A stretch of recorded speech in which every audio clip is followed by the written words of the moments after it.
hartanya.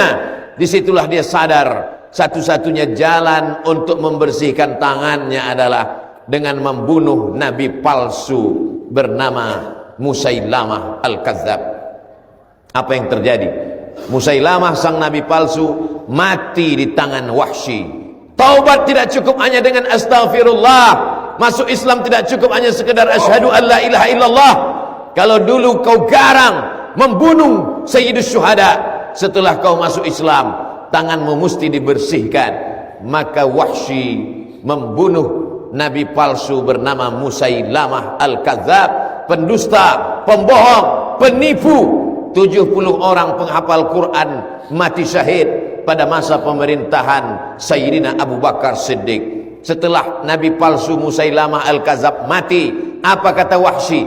Tanganku ini pernah berlumuran darah karena membunuh orang paling baik, Hamzah bin Abdul Muttalib, tapi kemudian aku tebus.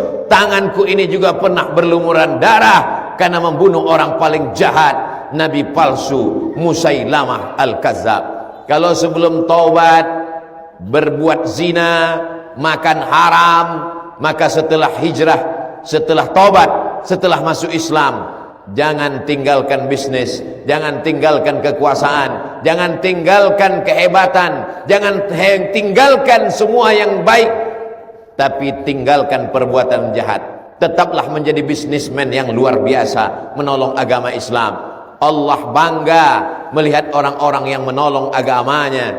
Makanya Nabi pernah berdoa, Allahumma a'izzal Islam bi Umarain. Ya Allah, kuatkan Islam ini dengan 2 orang Umar. Waktu itu di kota Makkah ada 2 orang Umar yang hebat. Yang pertama Umar bin Khattab, juara bertahan gulat. Setiap tahun diadakan gulat di pasar Ukaz, berkumpul semua pegulat, dan pemenangnya adalah Umar bin Khattab. Nabi ingin Islam ini kuat, maka Nabi berdoa, kuatkan Islam ini dengan Umar bin Khattab. Tapi ada satu lagi Umar, Umar bin Hisham. Umar bin Hisham orang kaya, Umar bin Hisham darah biru, Umar bin Hisham orang terpandang, namanya Umar bin Hisham. Mereka memanggilnya Abu Jahal. Ya Allah, kuatkan Islam ini dengan Umar bin Khattab atau Umar bin Hisham. Apa yang terjadi? Allah memilih Umar bin Khattab. Umar bin Khattab memilih hidayah Islam. Umar bin Khattab masuk Islam. Sebelum Umar bin Khattab masuk Islam, tak ada orang yang berani baca Quran dengan suara keras. Tapi setelah Umar bin Khattab masuk Islam, semuanya tunduk, semuanya patuh. Orang-orang kafir musyrik menjadi segan karena dia masuk Islam. Begitu jugalah hendaknya ketika orang yang dulu tidak peduli pada Islam, memusuhi Islam, setelah masuk Islam, setelah bertaubat, setelah berhijrah, peduli kepada Islam. Preman-preman yang dulu disegani sebelum masuk Islam, sebelum taubat, setelah bertaubat, maka dia peduli kepada masjid, peduli kepada Islam, sehingga orang segan.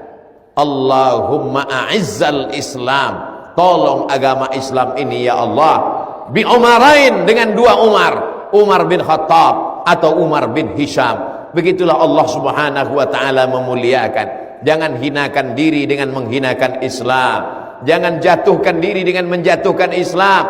In tansurullah, kalau kau tolong agama Allah, yansurkum, Allah akan menolong kamu. Tolong Islam dengan kekuasaan. Ketika kekuasaan masih ada di ujung tangan, bantu pembangunan masjid, pondok pesantren, anak yatim, fakir miskin dan du'afa. Bangkitkan badan amil zakat nasional dengan mewajibkan zakat bagi pegawai-pegawai.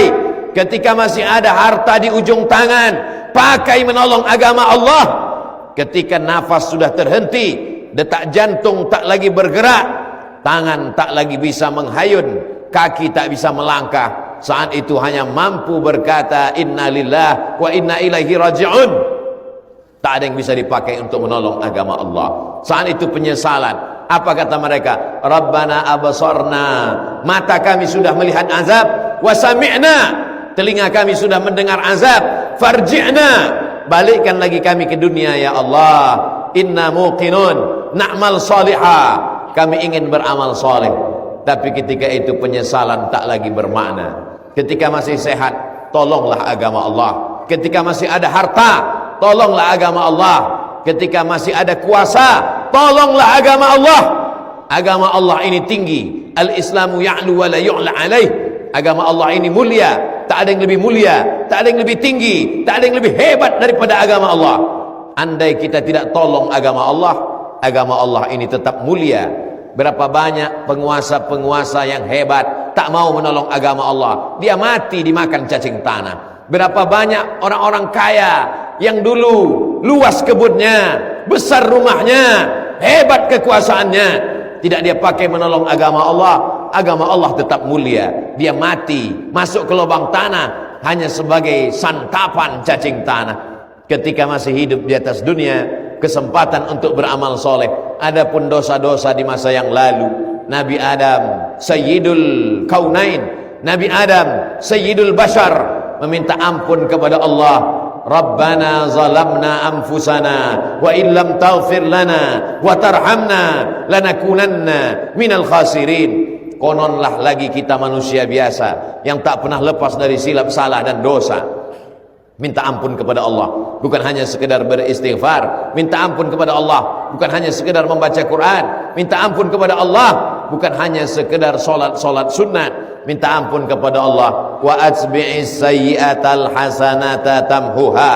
Kalau sebelum Islam jahat dengan kekuasaan, setelah Islam tolong agama Allah dengan kekuasaan. Kalau sebelum Islam jahat dengan harta, setelah masuk Islam tolong agama Allah dengan harta. Kalau sebelum Islam jahat dengan suara, setelah masuk Islam tolong agama Allah dengan suara. Begitulah taubatnya orang-orang yang baik, begitulah taubatnya orang-orang yang soleh.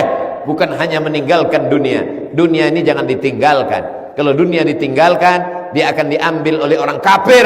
Kalau dunia ini ditinggalkan, dunia ini akan diambil oleh orang munafik. Kalau dunia ini ditinggalkan, dia akan diambil oleh orang zalim. Dunia ini mesti direbut sebagaimana Sayyidina wa Maulana Muhammad sallallahu alaihi wasallam merebut. Dunia ini mesti direbut sebagaimana Abu Bakar Siddiq merebutnya dari Musailamah Al-Kadzab, sebagaimana Umar bin Khattab merebutnya dari penguasa Persia, penguasa Romawi, sebagaimana Sayyidina wa Maulana Muhammad sallallahu alaihi wasallam Sayyidul awwalina awwal akhirin, Sayyidul kaulaini, Sayyidul kautsaini, Sayyidul kaunaini as-saqalain, berhasil merebut karena pertolongan Allah Subhanahu wa taala. Bagaimana Muhammad Al-Fatih merebut Konstantinopel, bagaimana Jabal Tariq merebut Andalusia, bagaimana Salahuddin Al-Ayyubi merebut Mesir dari tangan Fatimiyun. Mereka adalah orang-orang yang mengambil kekuasaan demi untuk menolong agama Allah Subhanahu wa taala. Salahuddin Al-Ayyubi 1000 tahun yang lalu merebut Al-Azhar, sampai hari ini mengalir pahalanya. Muhammad Al-Fatih merebut Konstantinopel, berubah kota itu menjadi Istanbul, masjid tegak berdiri, sampai hari ini dia mendapatkan pahalanya. Jabal Tariq, Gibraltar, Tariq bin Ziyad, sampai hari ini mendapatkan pahalanya. Ada satu yang tak putus dengan kematian. Orangnya boleh mati, jasadnya terkubur di dalam tanah, tapi pahala terus mengalir. Jangan sampai kematian memutuskan amal. Di antara yang mendapatkan amal mengalir, orang-orang kaya. Orang kaya yang punya harta, dia bisa menolong agama Allah dengan membangun masjid, pondok pesantren, mengalir pahalanya sampai hari kiamat. Penguasa-penguasa dengan kekuasaannya, dengan APBN-nya, dengan APBD-nya, dengan tanda tangannya, bisa mendapatkan amal mengalir sampai hari kiamat. Yang tidak ada kekuasaan, yang tidak ada harta, tapi punya anak, maka anakmu pun juga akan menjadi amal mengalir. Didik dia menjadi anak yang soleh. Yang tidak punya anak, tidak punya kekuasaan, tidak punya harta benda, ingin juga mendapatkan amal mengalir, didiklah orang. Walaupun kau bukan kiai, bukan tuan guru, bukan ustadz, bukan profesor, ajarkan orang kebaikan. Ajarkan anak-anak kecil mengaji dari maghrib ke isya. Ajarkan mereka Iqra, ajarkan mereka Al-Fatihah. Mereka akan sholat 17 kali dia baca sehari semalam, mengalir juga pahalanya. Walaupun kau hanya guru mengaji, dengan ilmu, dengan harta, dengan kuasa, dengan anak, mendapatkan amal mengalir.